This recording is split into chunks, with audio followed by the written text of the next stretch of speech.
మార్చి 27 మన mega power star Ram Charan గారి birthday. Updates కోసం వెయిట్ చేస్తున్న ఫ్యాన్స్ కి ఆ రోజు అయితే పండగ అనే చెప్పాలి.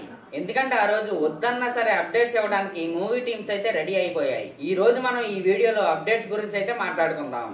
ఆ రోజు అన్నిటికంటే ముందు ఎప్పుడెప్పుడా అని వెయిట్ చేస్తున్న గేమ్ చేంజర్ సినిమా నుండి కంటెంట్ అయితే బయటికి రానుందని దిల్ రాజు గారే మొన్న ఒక ఈవెంట్ లో అయితే చెప్పారు. ఆ కంటెంట్ ఏంటంటే ఎప్పుడో లీక్ అయిన జరగండి సాంగ్. ఆ సాంగ్ అయితే లాస్ట్ ఇయర్ దీపావళికి అయితే రిలీజ్ చేస్తామని చెప్పి ఇప్పటి వరకు అయితే ఒక సింగిల్ పోస్టర్ కూడా రిలీజ్ చేయలేదు. కానీ ఈసారి రామ్ చరణ్ గారి బర్త్డేకి ఆ సాంగ్ అయితే ఫుల్ గా రిలీజ్ చేస్తారంట. మరి ఆ రోజు రిలీజ్ అవ్వబోయే సాంగ్ లో రామ్ చరణ్ గారి డాన్స్ మూమెంట్స్ ఏమైనా చూపిస్తారో లేకపోతే కొత్త స్టిల్స్ ఏమైనా వదులుతారో ఆ రోజు అయితే మనం చూడాలి. ఇంకా గేమ్ చేంజర్ సినిమా తర్వాత మరో సినిమా నుండి అయితే ఒక అప్డేట్ అయితే రానుంది. అదే బుచ్చిబాబు రామ్ చరణ్ గారి కాంబో. ఈ సినిమా నిన్న ఘనంగా అయితే స్టార్ట్ అయింది. దీనికి ముఖ్య అతిథిగా మన మెగాస్టార్ చిరంజీవి గారు అలాగే డైరెక్టర్ శంకర్ గారు అయితే వచ్చారు. ఈ సినిమాలో హీరోయిన్ గా అతిలోక సుందరి కూతురు జాన్వీ కపూర్ గారు అయితే నటిస్తున్నారు. ఇంకా మ్యూజిక్ డైరెక్టర్ గా ఏఆర్ రెహమాన్ గారిని అయితే తీసుకున్నారు.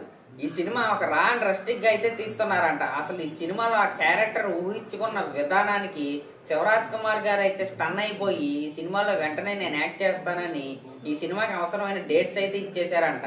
ఆ రేంజ్ లో రాసుకున్నారంట బుచ్చిబాబు గారు ఈ సినిమా కథ. రంగస్థలం సినిమాని మించి ఈ సినిమా అయితే ఉండబోతుందంట. ఇంకా ఈ సినిమాలో సంజయ్ దత్ గారు కూడా నటిస్తున్నారంట.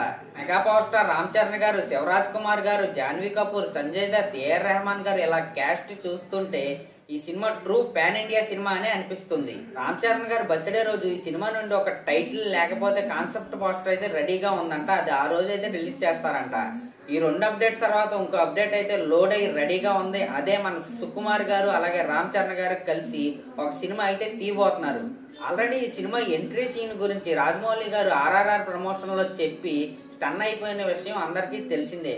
మరి రంగస్థలాలు లాంటి ఇండస్ట్రీ హిట్ తర్వాత వీళ్ళిద్దరు కాంబినేషన్ లో వచ్చే సినిమా మీద హైప్ అయితే ఎక్కడో ఉంటదా. మళ్ళీ అది పుష్ప సినిమా తర్వాత సుకుమార్ గారి సినిమా అలాగే గేమ్ చేంజర్ అలాగే RC16 తర్వాత రామ్ చరణ్ గారి సినిమా అవడంతో ఈ సినిమా మీద హైప్ అయితే ఇంకా రిలీజ్ అవ్వకముందే ఇంకా అనౌన్స్ చేయకముందే డబల్ అయిపోయిందనే చెప్పాలి. 3 సినిమాలతో పాటు ఇంకో సినిమా గురించి కూడా రామ్ చరణ్ గారి బర్త్డే రోజు అప్డేట్ అయితే రానున్నదంట. కానీ ఆ సినిమా డైరెక్టర్ అయితే ఒక బాలీవుడ్ డైరెక్టర్ అని అయితే బాగా వినిపిస్తుంది. మరి ఆ రోజు వరకు మనం అయితే వెయిట్ చేయాల్సిందే. చూసారుగా ఇలా వరుస పెట్టి సినిమా అప్డేట్స్ తో రామ్ చరణ్ గారి ఫ్యాన్స్ కి అయితే పండగ అనే చెప్పాలి. వీటితో పాటు నాయక్ సినిమా అలాగే మగధీర సినిమా అయితే రిలీజ్ అయితే అవుతుంది.